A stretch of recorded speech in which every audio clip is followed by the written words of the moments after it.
Welcome to Hey Mom, We Never Prepared for This, the show where we have the tough conversations around aging and caring for a loved one.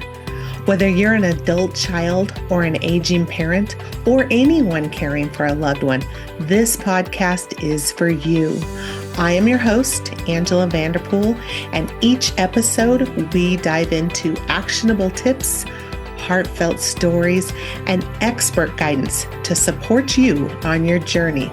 Let's get started. Hi, everyone. I'm Angela Vanderpool, and this is Hey Mom, We Never Prepared for This, the podcast where we explore the heartache, humor, and humanity of aging, caregiving, and everything that comes with loving someone through their later chapters. Today's episode is called We Have to Talk About This. And by this, I mean the conversations we all know we should be having, but keep putting off. If you have ever avoided asking your parent about their end-of-life wishes, or if the question, where would mom live if she couldn't live at home anymore, makes your stomach turn a little bit, or if you're afraid of what you'll hear, or afraid you'll make someone sad just by asking, this episode is for you. Let's start with some numbers that really surprised me. According to recent research, 46% of people say that talking about end-of-life care is one of the hardest conversations to have. 42% say they struggle to talk about who will care for them as they get older.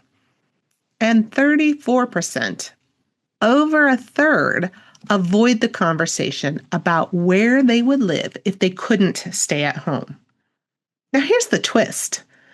79% of people say these conversations are important, but fewer than 1 in 4 have actually had them. And among those aged 65 to 74, 67% haven't talked about where they'll live if they can't live at home. Even among those over 75, 61% haven't had that conversation. Why is that? Well, because it's emotional, it's overwhelming, and because talking about aging, change, and mortality sometimes can feel a little bit like losing control or confronting the things we're afraid to say out loud.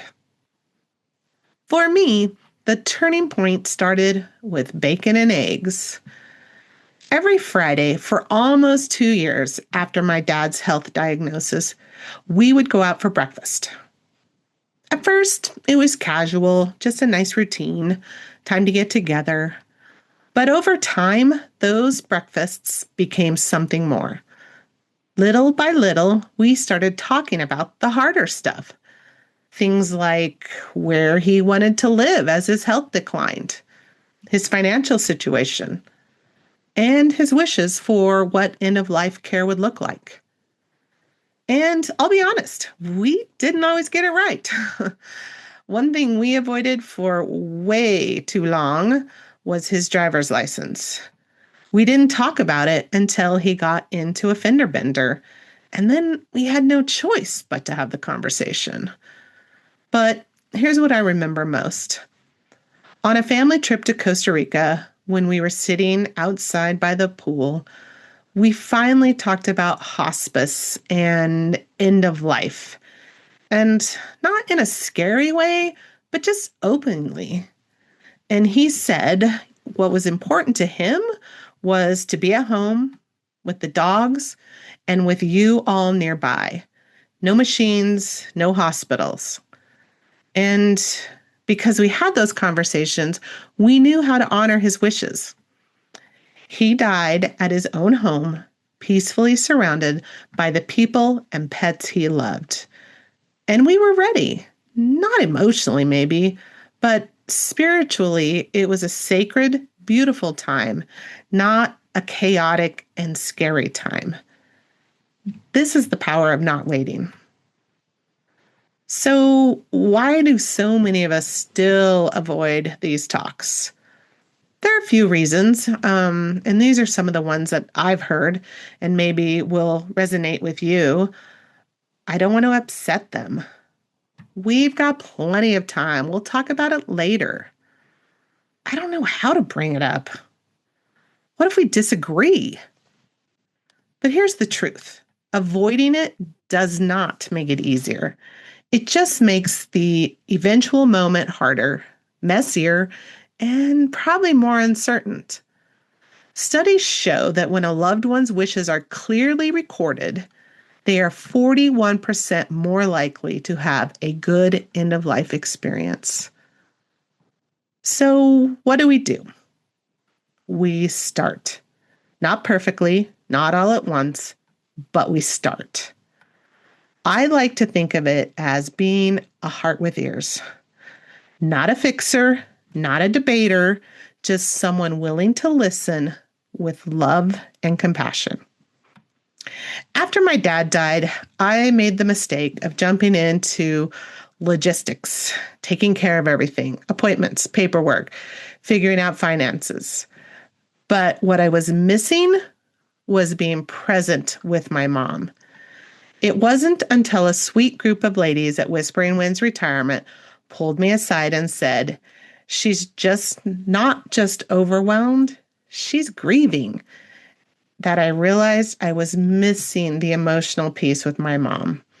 I needed to step back and see her and not just the tasks in front of us. So, where do we begin with all of this? Here are a few questions that you can ask yourself or your loved ones. Where do you see yourself living in the future? If it's at home, what adaptations would you need? Should we explore senior living options before it's urgent or is a crisis situation? Who would help you if you needed daily care? Are family members ready for that role? Have we talked honestly and openly about what we can and can't do? Who would make decisions for you if you couldn't?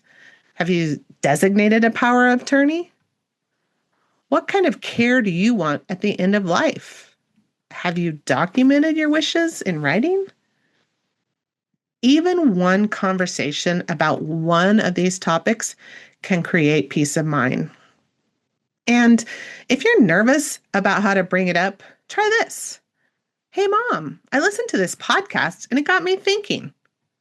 Let me be your excuse. Next week, we begin a brand new series that asks the question, where do we go from here?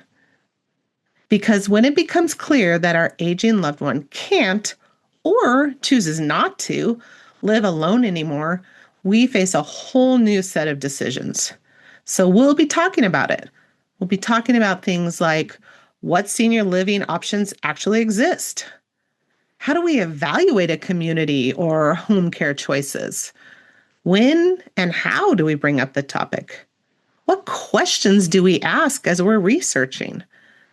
How do we honor the emotions around leaving a long-time home? And we're going to hear real stories from real families who have done it successfully, and those who have struggled, so we can learn from them. These will be short, powerful, 15 to 20-minute episodes because we want this to feel doable, not daunting for you. So here's my invitation to you over the next few weeks. Start one conversation you've been avoiding. Maybe share this episode with someone in your family, or ask a single question and then just be a heart with ears. And if you have a story to share or a question you would like us to explore, reach out. I would love to hear from you. Thank you for being here. Thank you for caring. And thank you for preparing. Thanks for tuning in to Hey Mom, We Never Prepared for This. If you enjoyed today's episode, Don't forget to subscribe and leave a review. It really helps us reach more adult children and their aging parents and loved ones. Special thanks to our sponsor, Dharma Healthcare Management, for supporting the show. Stay tuned for more honest conversations to help you find peace, clarity, and community with others who understand what you're going through. And we'll see you next time on Hey Mom, We Never Prepared for This.